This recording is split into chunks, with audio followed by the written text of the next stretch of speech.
महानुभाव, भाइयों और बहनों, आज मैं अत्यंत अपना सौभाग्य मानता हूं कि एक ऐसे समाज के सम्मेलन में मैं उपस्थित हूं जिस समाज ने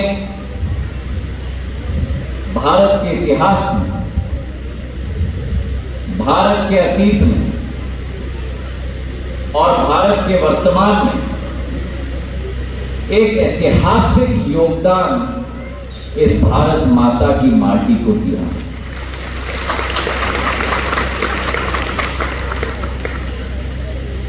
हमारा समाज एक गौरवशाली समाज, हमारा समाज एक ऐतिहासिक समाज, और जहां हमारा समाज चांदी और सोने के आधार पर आभूषण का उत्पादन और व्यापार करता है, मैं मानता हूं कि हमारे समाज का भारत की आर्थिक प्रगति में एक महत्वपूर्ण नहीं लेकिन एक अति महत्वपूर्ण योगदान सदैव रहा।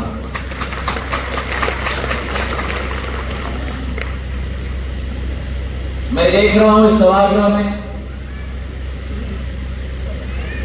कि जितनी बड़ी तादाद में मुझे पुरुषों की संख्या दिख रही है, उससे ज्यादा तादाद में मुझे महिलाओं की संख्या दिख रही है। और ये इस बात की आवाज है, इस बात का प्रमाण है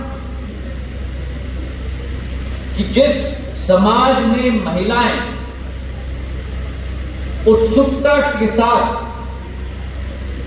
आगे आकर समाज कल्याण का कार्य करें,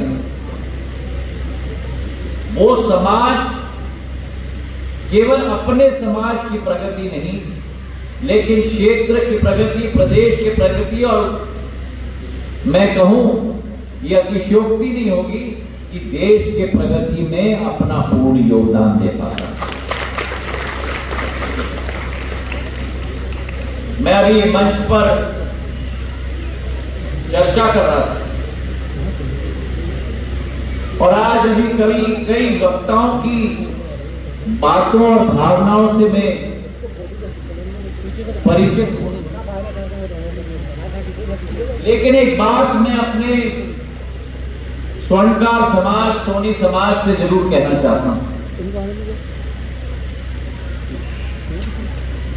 हम वर्तमान की बात जरूर करें, हम भविष्य की बात जरूर करें, लेकिन जब हम वर्तमान की बात करते हैं, जब हम भविष्य की बात करते हैं, हमारे स्वर्णकार समाज का स्वर्णिम इतिहास भी दोबारा हम लोगों को याद रखना चाहिए। मेरे सामने कई बुजुर्ग बैठे हैं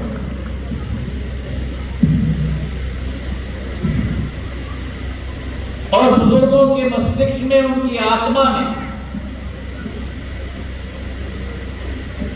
इस इतिहास की पूंजी है।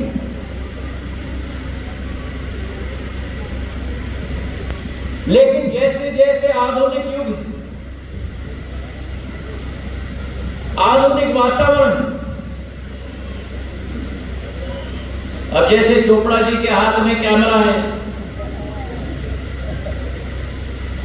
मेरे बुजुर्ग के हाथ में डब्बा है, हम लोग ट्रांसफर ऑफ टेक्नोलॉजी की बात करते हैं क्योंकि ये टेक्नोलॉजी परिवर्तित करती है हमारी जिंदगी को। और जैसे हम ट्रांसफर ऑफ टेक्नोलॉजी की बात करते हैं, वैसे हमें ट्रांसफर ऑफ इतिहास, ट्रांसफर ऑफ हिस्ट्री की बात भी करनी चाहिए, क्योंकि जितना महत्व आधुनिकता का होता है उतना ही महत्व इतिहास परंपरा और संस्कृति की सदैव होनी चाहिए। और इसका कारण है, मैं उदाहरण आपको दूं,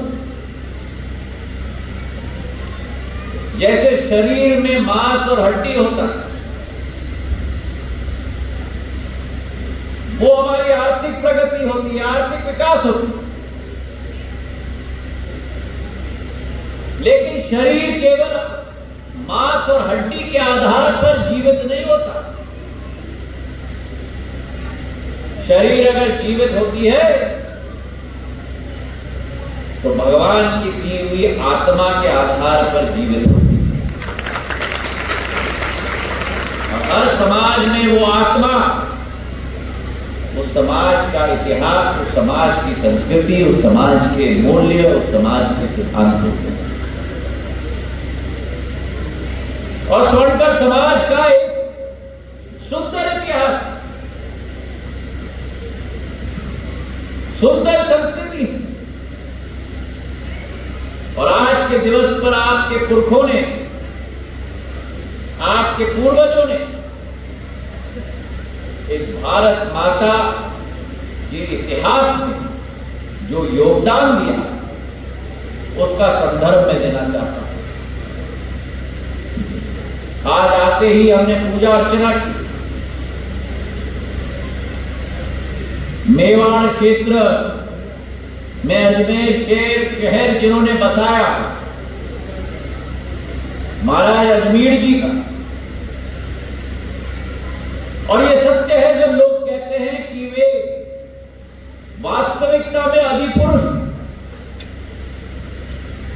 उनके दिखाए हुए पथ पर चलने का संकल्प हमारे समाज का होना चाहिए। उनके सिद्धांत, उनके मूल्य पर आधारित हमें अपना जीवन यापन करना चाहिए। जहां एक तरफ महाराज अजमेर ने राजपुताना स्थापित करने में अपना पूर्ण योगदान दिया, वहीं दूसरे तरफ हमारे संत नरहरिदास महाराज ने उनकी दी गई विद्या सोनी समाज के जो पारिवारिक जीवन यापन और मूल आज बन चुका है। आज मैं मानता हूं कि संत नरहरिदास महाराज जी ने जो भक्ति, प्रेम और करुणा का संदेश पूर्ण स्वर्णकार समाज को नहीं, पूर्ण भारत को नहीं, लेकिन यह अतिशोक्ति नहीं होगी अगर मैं कहूं पूर्ण विश्व को दिया है। और अभी मैं मंच पर बात कर रहा था और संत नरहरिदास महाराज जी का स्थान पंढरपुर में है। और पंढरपुर तो सिंधिया परिवार का मूल स्थान रहा। आज भी पंढरपुर में सिंधिया परिवार द्वारा निर्मित मंदिर में रोज पूजन हमारे द्वारा किया जाता है। तो संत नरहरिदास महाराज जी का और सिंधिया परिवार का और आप सब लोगों का एक आत्मीयता का संबंध है। संत नरहरिदास महाराज जी की हम बात करें तो गोस्वामी तुलसीदास महाराज जी के गुरु के रूप में उन्होंने रास्ता गोस्वामी तुलसीदास महाराज जी को दिखाया। तो इतनी महान विभूतियां आपके समाज में रहे, इनसे प्रेरणा लेना, इनके मूल्य और सिद्धांतों को अपने जीवन में अपनाना, यह आप सब और हम सब का दायित्व होता है। जहां एक तरफ इतिहास में इतनी महान हस्तियों की श्रृंखला आपके समाज में, वही अगर आजादी की लड़ाई की हम बात करें तो हम कैसे भूल सकते हैं इन हस्तियों का योगदान। बड़े लाल सोनी जी का, मोतीलाल सोनी जी का, प्रीतम लाल सोनी जी का, नरोत्तम लाल जी सोनी जी का, बाबूलाल जी सोनी जी का, जिन्होंने भारत माता को स्वतंत्र बनाने के लिए अपने जी जान का पूर्ण बलिदान दिया। तो आज भारत का एक एक नागरिक स्वर्णकार समाज के प्रति कृतज्ञ है, क्योंकि आपके समाज ने भी जो प्रजातंत्र और लोकतंत्र की इमारत और मंदिर बनी है, उसमें एक एक ईंट डालने का कार्य भी हमारे स्वर्णकार समाज के हस्तियों ने किया। हमारे ग्वालियर चंबल संभाग में हमारे स्वर्णकार समाज को आगे बढ़ाने के लिए सिंधिया परिवार के शासकों ने सदैव मदद और मेहनत की। चंदेरी में बुनकरों के साथ मिलकर उस जमाने में सोने के धागे बनते थे, सोने और चांदी के धागे बनते थे, जो साड़ी में बुनाया जाता था, जो ताना और बाना चंदेरी में बनाया जाता था।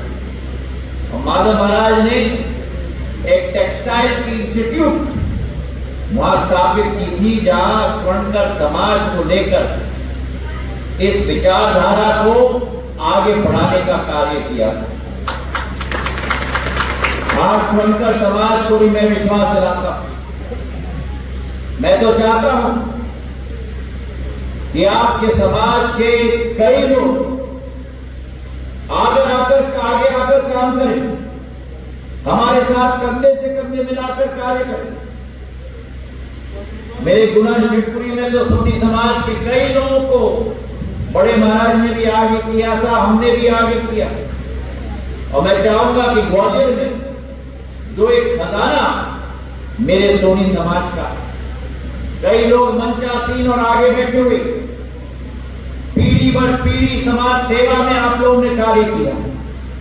और मैं चाहूंगा कि आपके समाज के नवरत्नों को आप लोग ही आगे, बार बार मंच से ये मांग रखी जाती है कि आप अपने हमारे समाज को आगे रखें। और मैं तो ये दावा करता हूं कि जितने अच्छी तरह से मैं आपके समाज के लोगों को जानता हूं, उससे 10 गुना ज्यादा अच्छी तरीके से आप अपने समाज के लोगों को आगे आप जानते हैं। तो अगर वो जिम्मेदारी आपने मेरे कंधे पे डाल दी और मैंने आपके समाज के किसी व्यक्ति को पकड़ लिया, उदाहरण के तौर पर जो मैं समझूं कि आपके समाज में हीरो है और वास्तविक तौर से आपके समाज में वो जीरो है, तब फिर जवाब तो ही आप हमसे लोगे। इससे ज्यादा अच्छा है कि ये जिम्मेदारी में समाज को ही दूं। आप अपने 4-5 नवरत्नों को हमारे आगे रखो और ऐसे नवरत्नों को आगे रखो जिनकी पूछ परख, जिनकी समाज में पैठ केवल आपके समाज तक सीमित न हो, क्योंकि इन हस्तियों के आप दिखाए हुए पद पर, चाहे नरहरिदास महाराज जी हो, महाराज अश्विनी जी हो, वासुदेव कुटुंबक की सोच और विचारधारा मेरे स्वर्णकर समाज की सदैव रही है। तो सभी समाजों में जिनका एक सेवा भाव का एक पृष्ठभूमि हो, ऐसे लोगों को आप आगे रखिए। और फिर मेरा दायित्व होगा कि पार्टी के द्वारा अध्यक्ष जी बैठे हुए हैं, हम सोनी समाज के लोगों को भी हम लोग आगे ले जाए, ये हमारी जिम्मेदारी है। भारतीय जनता पार्टी की विचारधारा, भारतीय जनता पार्टी की संकल्प, भारतीय जनता पार्टी की सोच आपके समाज के प्रति प्रगति और विकास की, और इसलिए ही मुख्यमंत्री शिवराज सिंह जी ने अपने आप सरकार में मिलकर स्वर्णकला बोर्ड का गठन किया, जो मध्य प्रदेश के इतिहास में नहीं लेकिन शायद देश के इतिहास में एक स्वर्ण अक्षरों में लिखा जाएगा।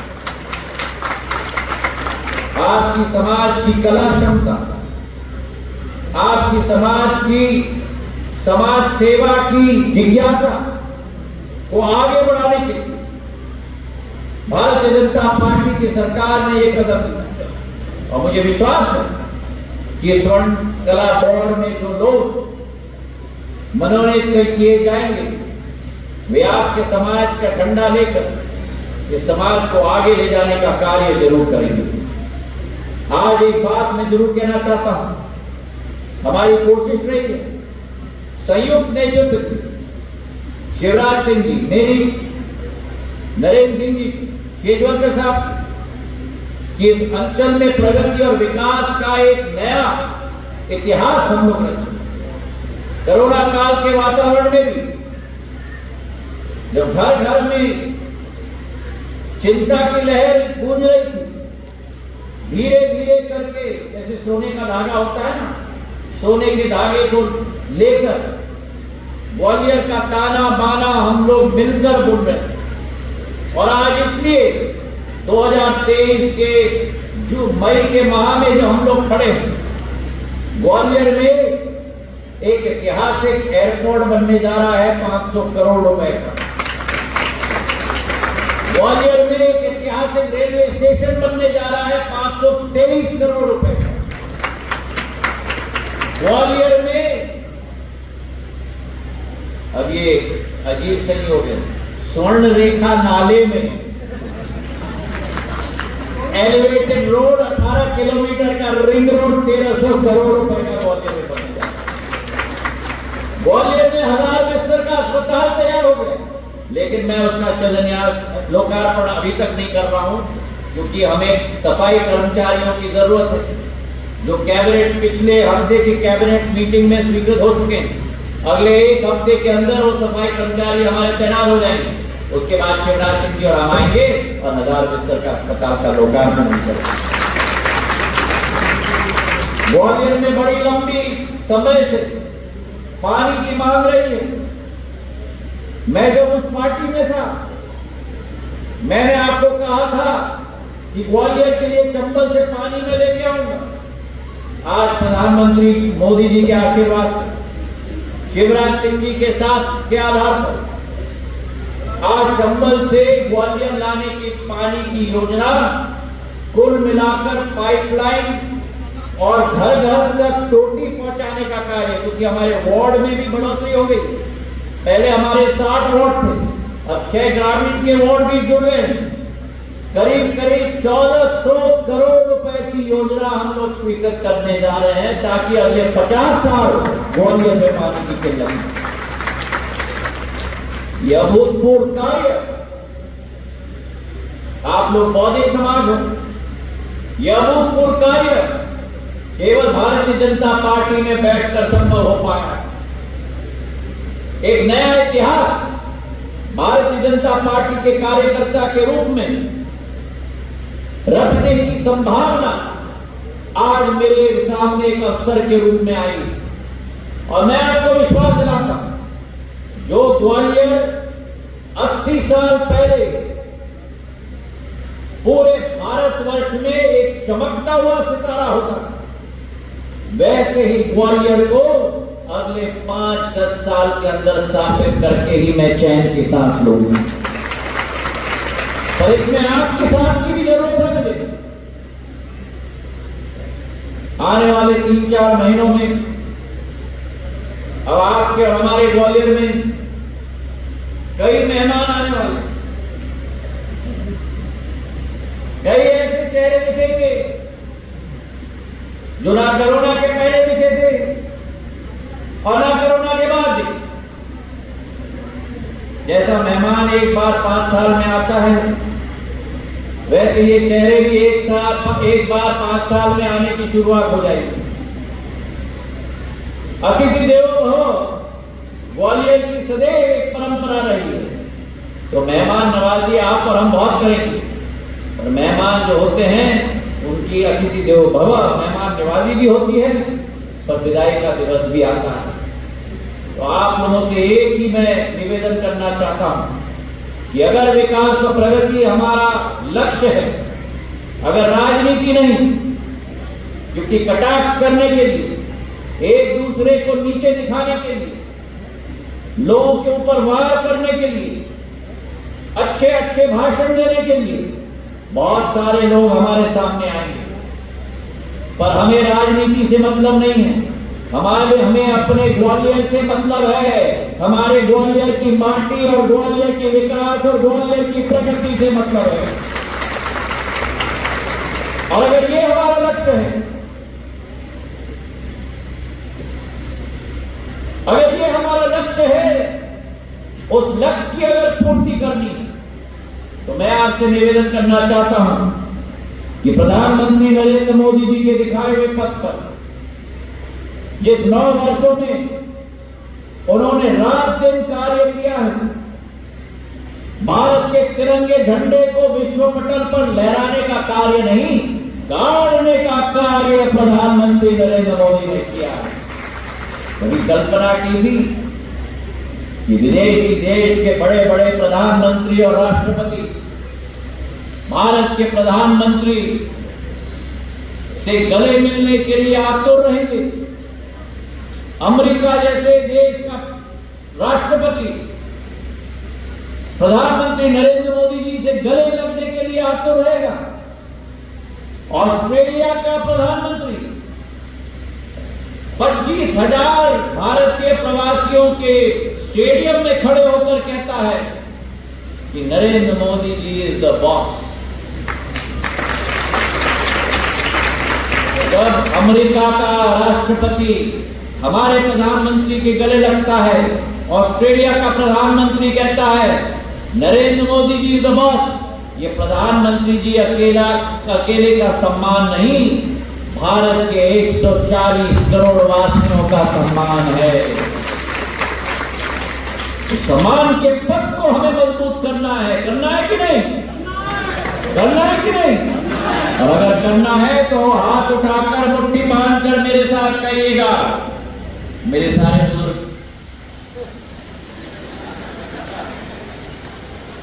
हाथ उठाकर मुट्ठी बांधकर, पीली साड़ी मानेगा,